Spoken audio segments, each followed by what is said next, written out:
Muy bien, buenas tardes, o perdón, buenos días, jóvenes. Vamos a continuar con nuestra materia, que son las formas de Estado. Hoy veremos las formas de Estado. En ese sentido, vamos a utilizar esta pequeña transparencia para poder explicar cuáles son las formas del Estado. Esto corresponde al tema 9 de nuestro PGC.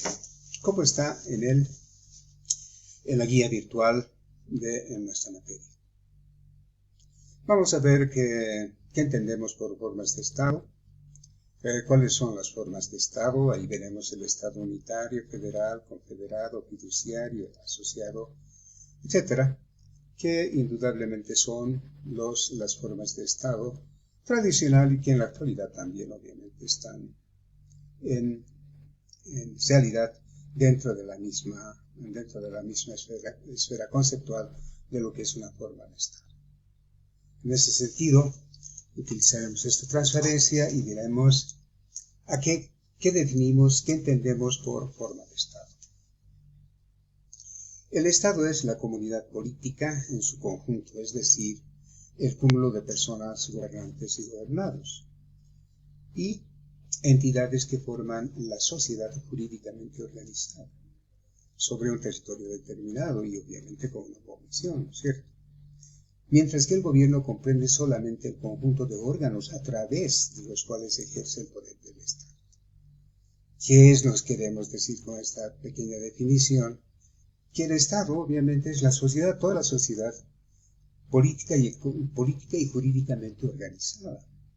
Está asentada en un territorio, además cuenta con una población y obviamente está establecida bajo elementos de poder, bajo elementos ya sean jurídicos, sociales, culturales, etcétera, pero está dentro de un paraguas, y ese paraguas es la Constitución política del Estado. Entonces, a eso nosotros llamamos Estado, es decir, la comunidad política en su conjunto. Ahora, esa comunidad política en su conjunto es el poder. Es el poder otorgado por toda la sociedad a la cúpula gobernante o a la cúpula del poder. Y para que se ejerza ese poder, se requiere unos órganos, unos aparatos del poder. La aplicación del poder político obviamente se llama gobierno. Por eso el gobierno solamente es un conjunto de órganos que ejercen el poder del Estado, porque el Estado les proporciona ese poder.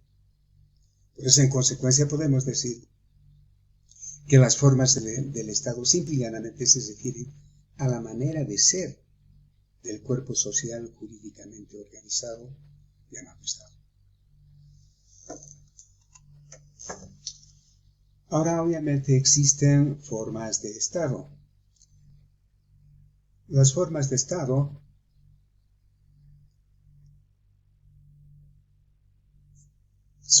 son la participación del pueblo en la producción y ejecución del orden jurídico estatal. Es un criterio basado en la relación poder-persona, relación que nacen de las formas del Estado. Ahora, indudablemente, tenemos que llevar adelante el principio fundamental de la relación Estado-sujeto, Estado-persona. Esta relación de Estado-persona, ¿no es cierto?, normalmente se va a traducir en elementos políticos como por ejemplo son las formas de Estado. De aquí van a nacer las formas de Estado. Y conocemos dos formas de Estado, la democracia y la autocracia.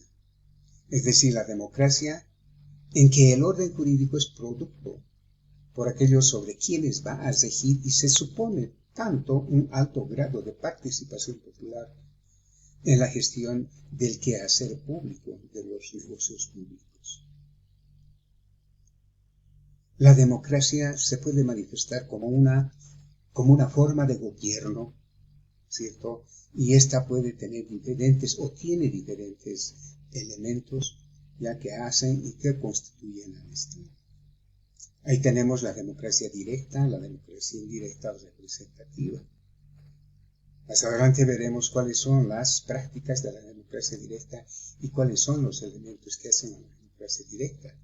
Cuando estamos hablando del referéndum, estamos hablando de la iniciativa popular legislativa, estamos hablando de el cabildo, estamos hablando de las asambleas, estamos hablando de una serie de elementos en las que la participación política de la mayoría, ¿no es cierto?, se concentra en el quehacer del Estado y obviamente tiene para sí la responsabilidad de obedecer y la responsabilidad obviamente de ejercer su poder político.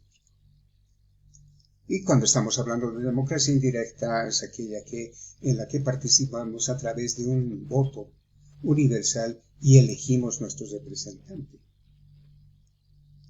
Mientras que la autocracia obviamente se caracteriza porque el orden estatal es creado por un señor único, o sea, por un monarca, que es totalmente contrapuesto a todos los súbditos, a los que se excluye de toda participación activa en el grado de participación popular. Para la producción del orden jurídico del Estado, sino también en la idea de la libertad política. Entonces, la autocracia va a ser una forma de Estado en el que el orden político está asentado por un sujeto, de una persona que, por eso se llama autocracia, ¿no es cierto?, es una persona que tiene todo el poder para sí. Ahora tenemos también algunas formas de Estado, por ejemplo, el Estado unitario. El Estado unitario es indudablemente uno de las formas de Estado que posee un único centro de impulsión política y de gobierno. Es decir, hay una centralidad del poder. Puede haber uno o varios órganos centrales que concentran todas las competencias, pero que obedece al único Estado, al Estado unitario. El Estado unitario puede ser también centralizado. Puede verificarse en la misma desconcentración e incluso en la descentralización. El Estado unitario es aquel que posee todo el poder en sí, pero puede descentralizar ciertas partes del poder, ¿no es cierto?, en diferentes órganos que dependen del mismo. O puede darse un proceso de descentralización política administrativa, es decir, que pueda descentralizarse ciertos actos del poder ya en otros órganos que obviamente también se presentan al Estado. Por eso el Estado unitario centralizado es aquel caracterizado fundamentalmente por el hecho de que la autoridad central del Estado monopoliza todo el mando y el ejercicio de las funciones políticas. Tiene una organización piramidal.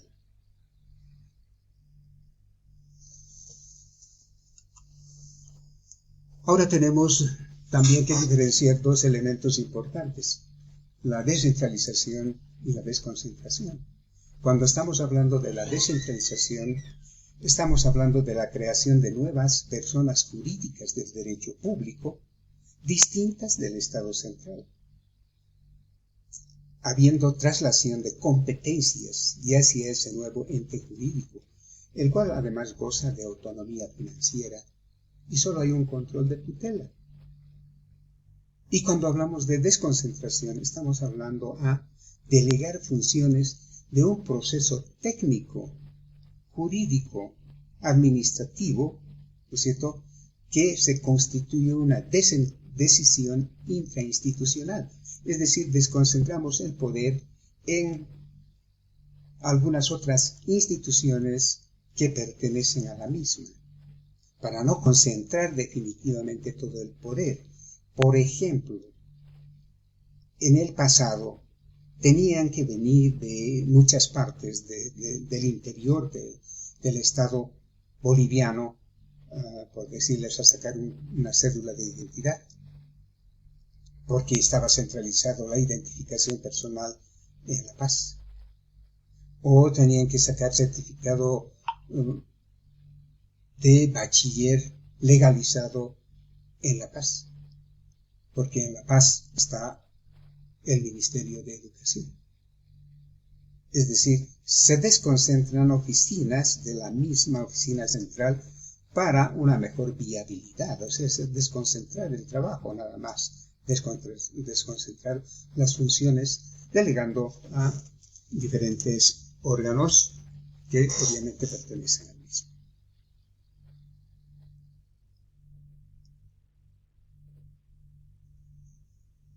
También hay otra forma de Estado que es el Estado federal. Cuando estamos hablando del Estado federal, nos estamos refiriendo, ¿no es cierto?, aquel Estado compuesto por varios estados.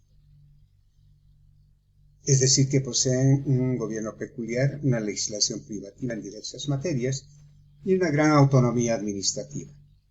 Pero con respecto a la unidad representativa internacional, confiada a un Ejecutivo Federal Nacional, el lazo jurídico sobre el cual reposa el Estado federal es una Constitución recientemente aprobada por una Asamblea Constituyente y ratificada además por la mayoría de los Estados miembros, según la fórmula más usualmente utilizada. ¿Qué es un Estado federal? El Estado federal no es nada más que la unión de Estados libres, autónomos e independientes, cada uno de ellos con su propia soberanía, pero que, ¿no es cierto?, se unen a través de un paraguas constitucional. Se constituye la unión de estos estados federales, como el caso de los Estados Unidos. Inicialmente se unen 13 colonias que se habían liberado de la monarquía inglesa. Se liberan las 13 colonias y se constituyen cada una en estados y deciden unir esos estados bajo una sola constitución, la Constitución de los Estados Unidos. Entonces, cada uno de estos estados mantiene su autonomía, mantiene su característica propia, sus propios usos, sus propias costumbres, su propia cultura, que lo identifica como tal, pero, ¿no es cierto?, se convierten en una especie de estados tutelados por la constitución política del estado que ellos mismos eligen. Es decir, mediante una asamblea constituyente conforman lo que va a ser el nuevo estado. Y es en ese sentido que se forma el Estado federal.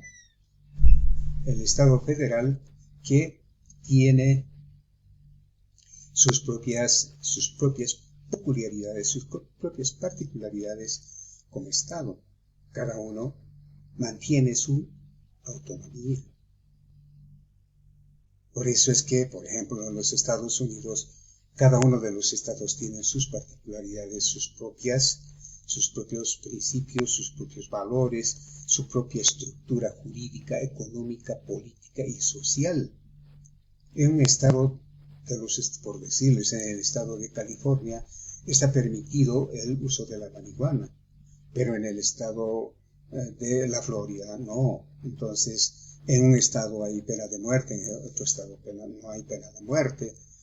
Es decir, es una unión de estados autónomos y propios en sí. Ahora también existe el Estado confederado o la Confederación de Estados. La Confederación de Estados obviamente es una vinculación entre estados creadas por un pacto internacional con forma permanente que da lugar a un poder que se ejerce sobre los estados miembros y no de modo inmediato sobre los individuos. Es decir, es un Estado, es la unión de Estados, ¿no es cierto?, una vinculación entre Estados por intereses